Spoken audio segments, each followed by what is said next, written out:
Folks, welcome back to Heard on the X, the East Coast premier music talk show. That was Melia Macaron's song, Just a Bride. How you doing, honey? Welcome to the studio. Hi, how are you? I'm doing well. Are you hot?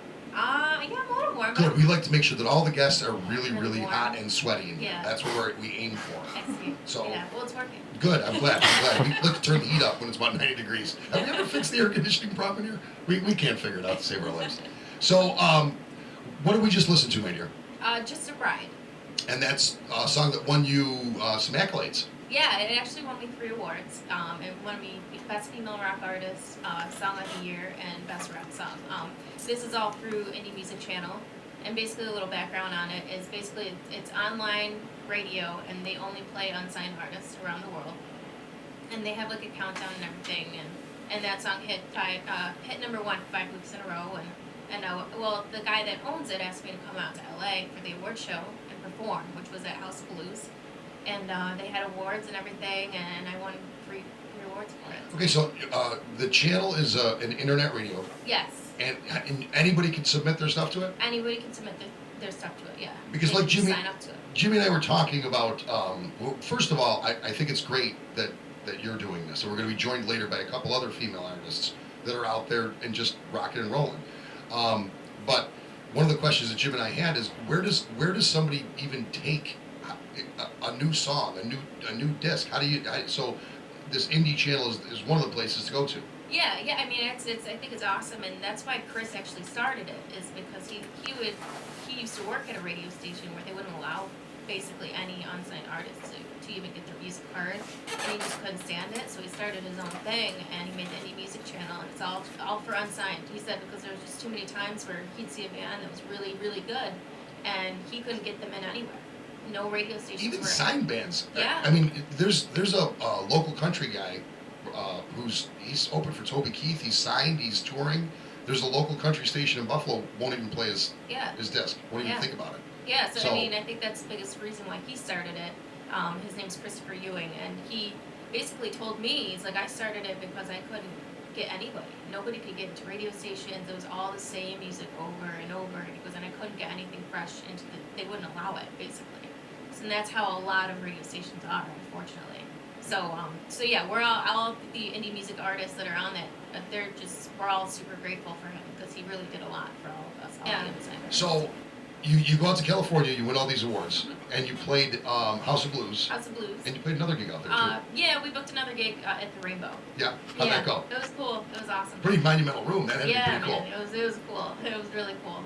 I saw Lemmy. Lemmy was like sitting downstairs from Motorhead. Really? Yeah.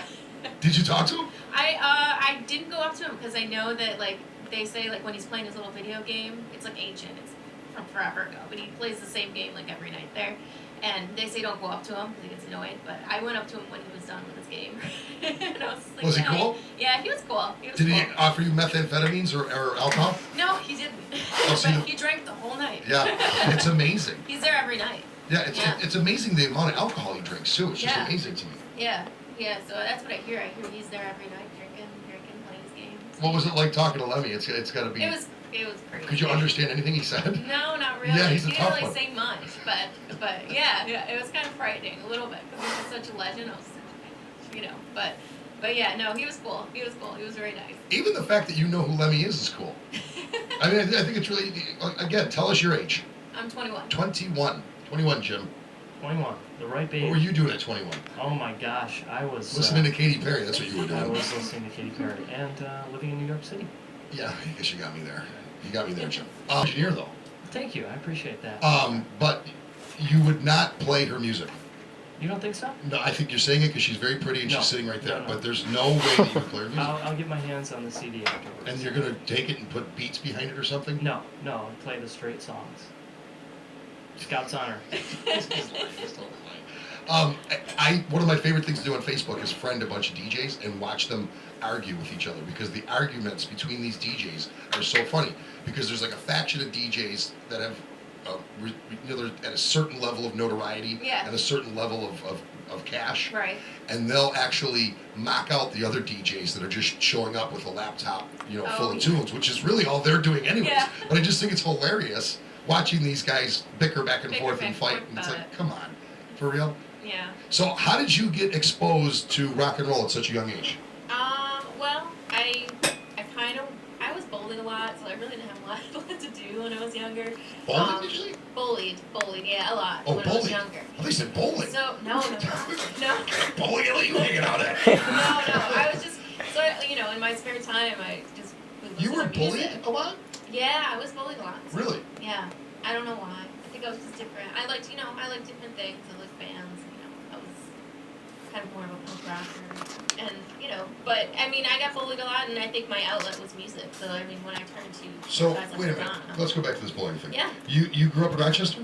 Yes. Let me write this down. I don't want my kids going to Rochester because pretty girls get bullied in Rochester. Rochester. Go figure that. That's I unfortunate. can understand you getting bullied, Yeah, I think that's fair. but you? Yeah, in middle school I was bullied pretty bad. Were you an athlete though? Were you athletic somewhat? Yeah, I played soccer, but I just didn't really fit in. Yeah, just an outsider. Yeah, I was kind of an outside. I mean, and I'm not, I was fine. I mean, but I just, I was different. And girls were pretty brutal. I think once the internet started coming out, Oh, yeah. there's some really brutal ways that kids get bullied now. I think. So this bullying thing is really real? Yeah. I mean, yeah. because I hear about it and I can't, once again, I'm an old fat guy, so It's I a just, different generation, absolutely. Yeah. It's different, but yeah, I mean, it was pretty brutal.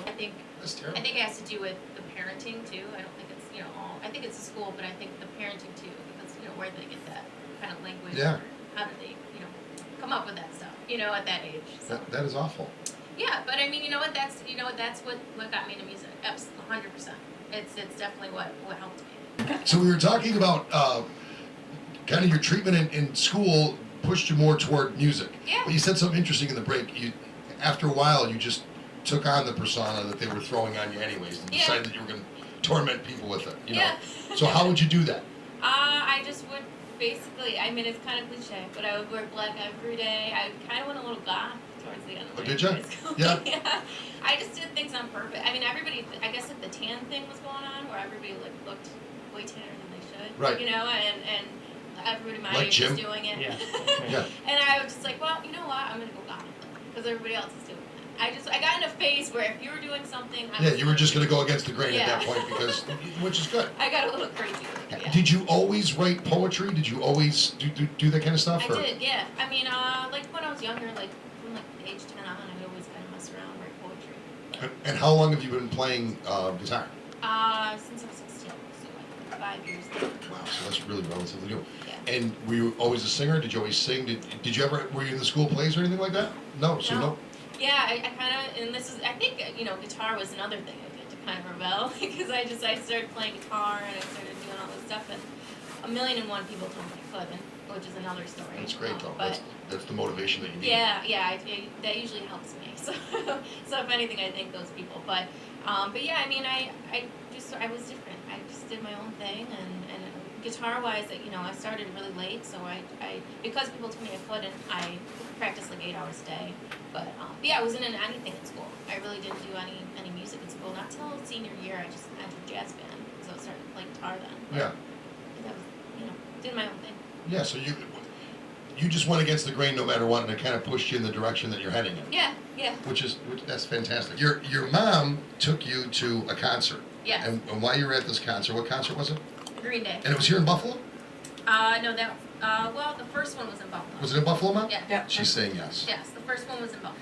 And you said then to your mom that you really wish that you could play. You were playing guitar. Yeah, I turned to her and I'm like, hey, by the next show, I'm going to be playing guitar on stage. Okay, and then the next show comes about, Mm-hmm. and a very interesting thing happened. Tell me that. Yeah, I got on stage. I made a sign because he kept pulling up boys, and I was Wait, I gotta do this again. She goes over things so fast. 4 years prior, she does not play guitar.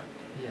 She tells her mom she's gonna play guitar for the next show. The next show that her mom brings her to, she ends up on stage with Green Day. She's on stage with Green Day. Did he give you the guitar? I didn't think Really? that. No, but you know what? That was the best night of my life.